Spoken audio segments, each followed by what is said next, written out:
Hello friend, नमस्कार। GK जी इस video में सभी स्वागत है। आज हम आरआरबी एनटीपीसी रेलवे की टोटल जानकारी आपको बताएंगे विद नोटिफिकेशन। जो नोटिफिकेशन आया है उसी के अकॉर्डिंग सारी चीज़ें मैं आपको एक्सप्लेन करूंगा, बताऊंगा। ठीक, टोटल वैकेंसी कितनी है? 813 वैकेंसी हैं। टोटल जो वैकेंसी है कितनी है? 813, 8113, माफ़ करना, 8113 वैकेंसी हैं। और ये सारी कैसे हैं? ग्रेजुएट लेवल पे हैं। ठीक, ग्रेजुएट लेवल पे जो बच्चे ग्रेजुएशन कर चुके हैं उनके लिए।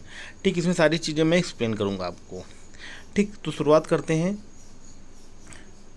नंबर 1 पॉइंट जो हमारा आता है वो है एप्लीकेशन डेट, कैसे भरना, क्या कीजिए, ये सारी चीज़ें इसमें बताई गई हैं। तो government of India, minister of railways, date of publication in RRB website 13 तारीख को आई है। ओपनिंग ऑनलाइन फॉर्म 14 तारीख से भरना है और क्लोजिंग डेट है 13/10 यानी 13 अक्टूबर लास्ट डेट है। डेट ऑफ फी पेमेंट 14 से 15 के बीच। ठीक, और करेक्शन मॉडिफिकेशन जो है 16 से 25 तारीख के बीच आप कर सकते हैं। ठीक, उसके अलावा इसमें मैंने आपको एक चीज़ और बताई है कि इस जो वैकेंसी में ग्रेजुएट लेवल पे हो रहा है इसमें कौन कौन सी पोस्टें हैं, कौन कौन सी पोस्टों का एग्ज़ाम होना है। ठीक, जो पोस्टों का एग्ज़ाम होना है वो सारी चीज़ें मैं इसमें आपको बता रहा हूँ। ठीक, तो इसमें जो सबसे पहली पोस्ट है chief commercial cum ticket supervisor, दूसरा स्टेशन मास्टर, तीसरी गुड ट्रेन मैनेजर, तीसरी जूनियर अकाउंट असिस्टेंट कम टाइपिस्ट और सीनियर क्लर्क कम टाइपिस्ट। तो ये जो लास्ट की 2 पोस्ट हैं इसमें टाइपिस्ट है, टाइपिंग है, और स्टेशन मास्टर जो होगा इसमें एक टेस्ट और होगा। ठीक, तो 5 पोस्ट टोटल हैं, 5 पोस्ट हैं जो आपके एग्ज़ाम जब होगा तो आपको सिलेक्शन इन 5 पोस्टों में किसी एक पोस्ट पे होगा। ठीक है, तो आगे का प्रोसेस क्या है? आगे का प्रोसेस देखते हैं हम लोग। Detail of vacancy at glance, तो डिटेल इसमें सारी बताई गई है। तो name of the post chief commercial cum ticket supervisor, level in 7th CPC 6, initial pay 35,400 रुपये आपकी सैलरी स्टार्टिंग होगी। मेडिकल स्टैंडर्ड B2 होगा। एज आपके 18 से 33 होनी चाहिए। ठीक, एज एज अ 18 से 36 होनी चाहिए। प्रिस्क्राइब डेट नॉर्मल कोर्स 1833 होना चाहिए, वैसे 1836, 1736 पोस्टें हैं। स्टेशन मास्टर की टोटल पोस्ट 994 है। गुड्स ट्रेन मैनेजर की 3140 है, 44 है। जूनियर कम टाइपिस्ट की 1507 है और सीनियर क्लर्क कम टाइपिस्ट की 732 पोस्टें टोटल है।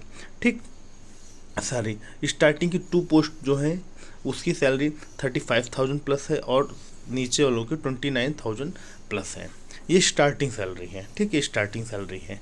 एज आपकी क्या होनी चाहिए? 18 से 33 साल होनी चाहिए। ठीक, और 1833 साल मतलब एज होता है, बट वो 1836 एज बढ़ा दी गई। ठीक, 3 साल इंक्रीज कर दिया गया, किस बेस पे? कोविड की वजह से। ठीक है, कोविड की वजह से। अब आगे हम लोग चलते हैं।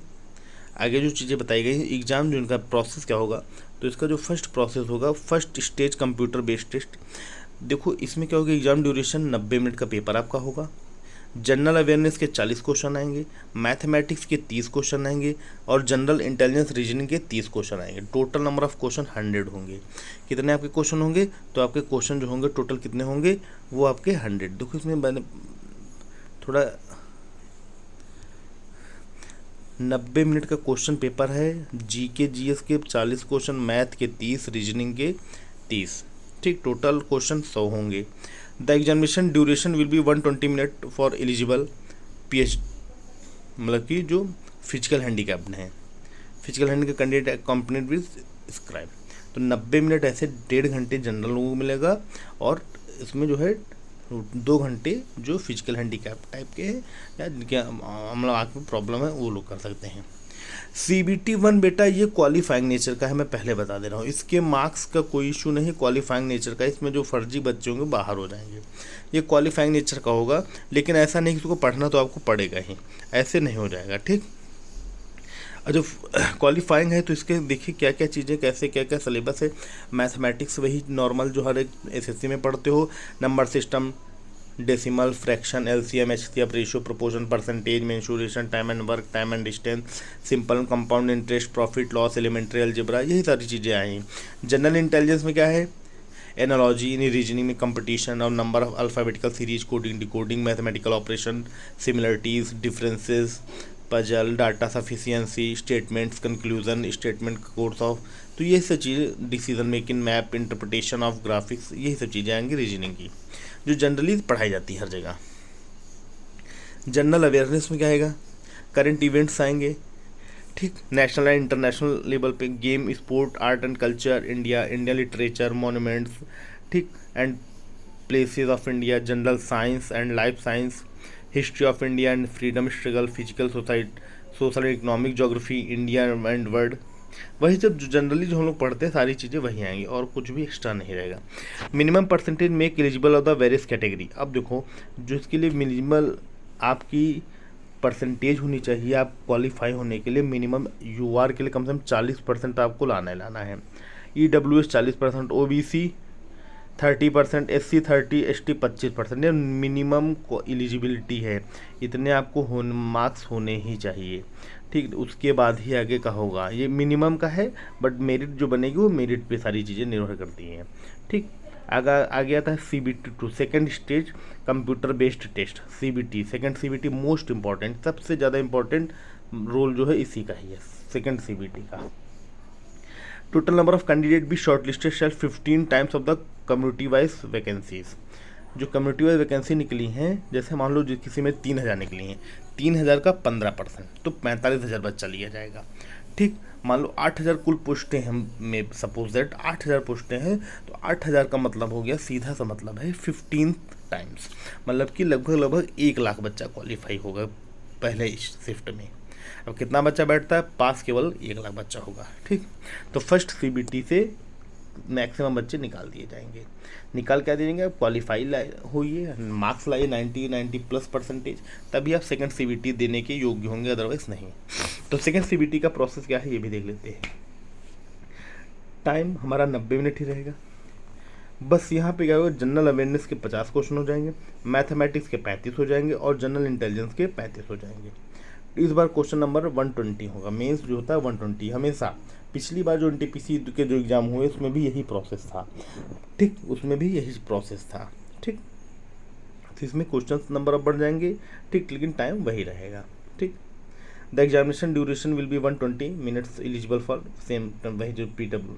और देखो हाँ, बच्चे को निगेटिव मार्किंग 1/3 मार्किंग है, there will be the negative marking 1/3 mark shall be deducted for each wrong answer, ठीक। यानी कि 3 क्वेश्चन गलत होने पर 1 क्वेश्चन सही क्या होगा, कट कर दिया जाएगा। 3 क्वेश्चन आपके गलत होंगे तो 1 आपका सही क्वेश्चन काट दिया जाएगा, ठीक।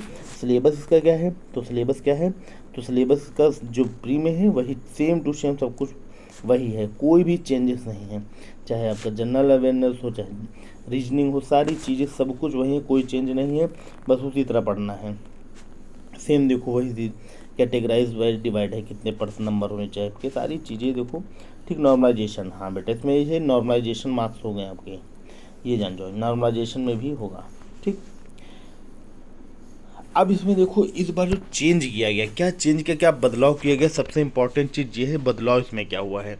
तो बदलाव ये हुआ बेटा, अभी तक जो 2 पेपर हुए हैं, पिछले 2 पेपर्स हुए हैं 2017 में, 2020 में NTPC के पिछले जो एग्ज़ाम्स हुए उनके अकॉर्डिंग इस बार चेंजेस क्या आया है। तो इस बार चेंजेस में ये आया है कि जो पोस्ट हैं, जैसे मान लो गुड ट्रेन मैनेजर, ठीक, चीफ कॉमर्शियल टिकट सुपरवाइजर, इन 2 पोस्टों में कॉमन फॉर ऑल पोस्ट, पहला CBT दो, सेकंड CBT दो, तो गुड ट्रेन मैनेजर में डॉक्यूमेंट वेरिफिकेशन को बुलाया जाए, मेरिट में का नाम आ गया तो आपको डॉक्यूमेंट वेरिफिकेशन बुलाया जाएगा। चीफ कमर्शियल कम टिकट सुपरवाइजर में सेम को CBT1 क्वालिफाई करो, CBT2 क्वालिफाई करो, आपका मेरिट लिस्ट में नाम आ गया, आपका डॉक्यूमेंट वेरिफिकेशन होगा, आपकी ज्वाइनिंग हो जाएगी। स्टेशन मास्टर के लिए CBT1 दो, CBT2 दो और कंप्यूटर बेस्ड एप्टीट्यूड टेस्ट होगा, रीजनिंग बेस पे होगा, एक साइकोलॉजिकल टाइप का, बस। तो ये क्वालिफाई हो गए।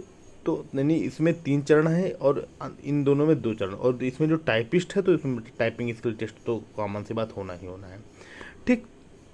ये दूसरी चीज़ जो सेकंड CBT इस बार हुई है, इस बार कॉमन कर दिया गया है, पिछली बार क्या होता था, जैसे मान लो CBT 1 पास हो, CBT 2 में जैसे मान लो इसका सिलेबस अलग आता था, तो इसका CBT 2 दूसरा होता था, इसका CBT 2 दूसरा होता था, मतलब अलग अलग पेपर्स बनते थे अलग अलग पोस्ट के लिए।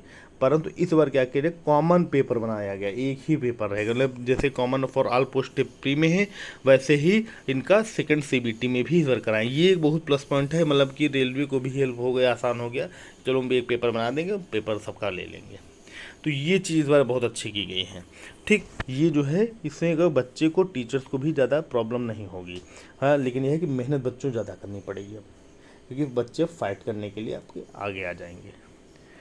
नॉर्मलाइजेशन मार्क्स क्या होगा, short listing of candidate various stage, जो बच्चे शॉर्ट लिस्ट होंगे वेरियस स्टेजेस से, based on normalization marks normalize होगा। There will never CBT conducted in multiple session of the same syllabus. ठीक, तो ये जो चीज़ें अच्छी हैं, ये सारी चीज़ें मैंने आपको रेलवे संबंधी सारी चीज़ें बता दी, कितनी वैकेंसी है, क्या कैसे, सारी सैलरी वगैरह A to Z सारी चीज़ें मैंने बता दी, जो आपके एग्जाम बेस पे इम्पॉर्टेंट और महत्वपूर्ण है। ठीक, तो दोस्तों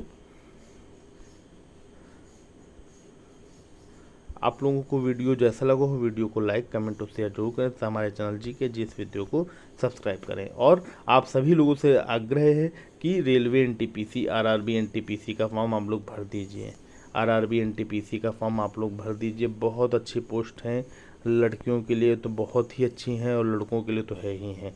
लड़कियाँ तो कहीं भी जॉब कर सकते हैं, कैसे भी कर सकते हैं, लेकिन लड़कियों के लिए बहुत सेफ जॉब है, बहुत अच्छी जॉब है। ओके फ्रेंड, थैंक यू, धन्यवाद। फॉर्म भरिए और मेहनत में लग जाइए, तैयारी में लग जाइए।